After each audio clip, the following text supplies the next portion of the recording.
Hello bachcho, let's read the question. Question says the coordinate of three vertices of a rectangle A, B, C, D are B 10, 4, C 0, 4 and D 0, -2. By plotting the given point, find the coordinate of the fourth vertex. Option है हमारे पास -10, -2, -10, -2, 10, 2 and 10, -2। Solve करते हैं बच्चे इस question को। इस question के लिए जो की कॉन्सेप्ट है वो देख लेते हैं हम यहाँ पे। की कॉन्सेप्ट की बात करें तो इसमें क्या यूज़ करेंगे बच्चों यहाँ पर। अगर हम इस तरह से कोई कोऑर्डिनेट सिस्टम ड्रॉ करते हैं पहले, तो ये हमने एक्स एक्सेस ले लिया और यहाँ पर ये लाइन हमने क्या ले ली, ये तो वाई एक्सेस हो गया और ये एक्स एक्सेस। ठीक है, ये लाइन एक्स एक्सेस है और ये वाई एक्सेस। ये दोनों जहाँ मीट करते हैं उस पॉइंट को हम क्या बोलते हैं, ओरिजिन। अब यहाँ पर अगर हमें कोई पॉइंट कंसिडर करना है पी एक्स कोमा वाई, तो पी से हम परपेंडिकुलर ड्रॉ करेंगे यहाँ पर एक्स एक्सेस पर। तो ये एक्स एक्सेस को कहाँ मीट करेगा, एक्स पॉइंट पर। और पी से अगर हम परपेंडिकुलर ड्रॉ करें वाई एक्सेस पर, तो ये कहाँ मीट करेगा, वाई कोऑर्डिनेट पर। ठीक है बच्चों, सॉल्व करते क्वेश्चन को। इस क्वेश्चन में देखिए यहाँ पर हमें प्लॉट करने हैं कुछ पॉइंट कोऑर्डिनेट सिस्टम में। तो ये हमने पहले कोऑर्डिनेट सिस्टम ड्रॉ कर लेते हैं यहाँ पे। तो ये हमने कोऑर्डिनेट सिस्टम ड्रॉ कर लिया। इस पर हम कुछ पॉइंट ले लेते हैं 0, 1, 2, 3, 4, 5, 6, 7, 8, 9, 10। यहाँ पर हम ले लेते हैं -1, -2, -3, -4, -5, -6, -7, -8। फर्दर आता है यहाँ पे -9 एंड -10। ठीक है, तो ये हमने इस पर पॉइंट ले लिए और वाई एक्सिस पर ले लेते हैं यहाँ पर 1, 2, 3। इस तरफ ले लेते हैं -1, -2 एंड -3। अब देखिए यहाँ पर हमारे पास जो पॉइंट है, पहला पॉइंट क्या है, 10, 4 है। ठीक है, तो 10, 4 में देखिए दोनों कोऑर्डिनेट इसके पॉजिटिव है, तो ये फर्स्ट कोऑर्डिनेट में आएगा। तो एक्स एक्सेस पर तो 10 लेना है और वाई एक्सेस पर 4। तो यहाँ पर एक पॉइंट और ले लेते हैं हम 4। तो यहाँ से देखिए हम यहाँ पर क्या करेंगे, इससे एक ये वाई एक्सिस पर परपेंडिकुलर लाइन खींचेंगे है ना, और एक लाइन 10 पर एक्स एक्सिस के परपेंडिकुलर खींचेंगे। दोनों जहाँ मीट कर रही है, इस पॉइंट को हम यहाँ पे कौन सा पॉइंट दे रहे हैं, बी पॉइंट। तो ये बी पॉइंट है जिसके कोऑर्डिनेट यहाँ है 10, 4। ठीक है, नेक्स्ट हम बात करें तो नेक्स्ट पॉइंट है हमारे पास 0, 4।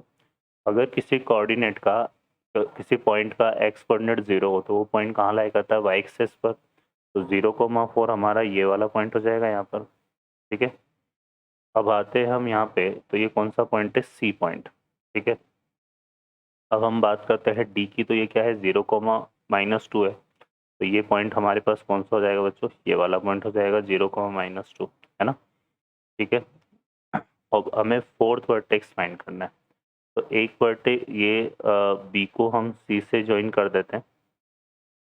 यहाँ पर देखिए हमने क्या करा, इस बी को हम किससे ज्वाइन कर देते हैं, सी से। ठीक है, और इस सी को, ये जो -0 को -2 होता है, कौन सा पॉइंट था, डी। तो इसको हम ज्वाइन कर देते हैं किससे, डी से। तो ये डी पॉइंट हो गया हमारे पास। ठीक है, कौन सा पॉइंट है ये, डी पॉइंट। अब हमें फोर्थ वर्टेक्स फाइंड करना है। तो यहाँ से अगर हम देखें तो फोर्थ वर्टेक्स हमारे पास किस तरह से आएगा, क्योंकि यहाँ पर फोर्थ वर्टेक्स हमें फाइंड आउट करना है ए बी सी डी में। तो यहाँ से हम ले लेते हैं इसको कुछ इस तरह से, ये बी है ना, और इससे हम परपेंडिकुलर ड्रॉ करें यहाँ पर। क्योंकि देखो ये जो क्वाड्रिलेटरल बन रहा है ना हमारे पास, क्या बन रहा है, रेक्टेंगल है। और रेक्टेंगल में क्या होता है बच्चों, अगर हम बात करें इन रेक्टेंगल, इन रेक्टेंगल क्या होता है, अपोजिट साइड की जो लेंथ होती है, अपोजिट साइड की length, length of opposite side length of opposite side क्या होती है, इक्वल होती है। ठीक है, तो जितनी लेंथ ये आ रही है उतनी लेंथ ये आएगी, है ना। तो यहाँ से अगर हम देखें तो ये 4 से लेकर -2 तक जा रहा है। ठीक है, तो इसको अगर हम ड्रॉ करेंगे यहाँ पर, तो इस -2 के पैरेलल ही एक लाइन आएगी इस तरह से, है ना। यहाँ पर -2 से ले लेंगे और एक लाइन इस बीच से इसके परपेंडिकुलर ड्रॉ कर देंगे, तो ये यहाँ मीट कर रहा है। अब ये पॉइंट कौन सा होगा, देखिए यहाँ पर अगर हम ये इस पॉइंट से एक्स एक्सिस के परपेंडिकुलर जाए तो ये किससे पास हो रही है, 10 से, और इस पॉइंट से वाई एक्सिस के परपेंडिकुलर जाए तो ये किससे पास हो रही है, -2 से। तो ये पॉइंट हमारा कौन सा हो जाएगा, -2, -10। परपेंडिकुलर क्यों ले रहे हैं, क्योंकि रेक्टेंगल का each angle of rectangle right angle, each angle of rectangle is right angle. ठीक है, ये हमें पता है। तो ये एंगल 90 डिग्री होगा, ये एंगल भी 90 डिग्री होगा, ये एंगल भी 90 डिग्री होगा, ये इसलिए हमने ये लाइन परपेंडिकुलर ली है। ठीक है बच्चों, और चूँकि ये दोनों इक्वल है तो ये 4 से लेकर -2 तक आया, तो -2 से ही हम जो है इसके परपेंडिकुलर लाइन ड्रॉ करेंगे, तो ये लाइन इसके पैरेलल होगी। और ये यहाँ तक आ रही है 10 तक, क्योंकि इक्वल डिस्टेंस है, तो ये यहाँ तक 10 तक हमने ले लिया। अब ये कोऑर्डिनेट जो है क्या बन रहा है हमारे पास, -2, -10। तो यहाँ पर सॉरी ये हमने उल्टा ले लिया बच्चों, एक्स एक्सिस पर 10 है, तो ये आएगा 10 तो पॉजिटिव आएगा क्योंकि ये 4th क्वाड्रेंट है ना, और वाई कोऑर्डिनेट नेगेटिव है, तो 10, -2 आएगा ये। तो ऑप्शन हमारा यहाँ पे डी करेक्ट हो जाएगा। ओके बच्चों, I hope you understand well, best of luck, thank you.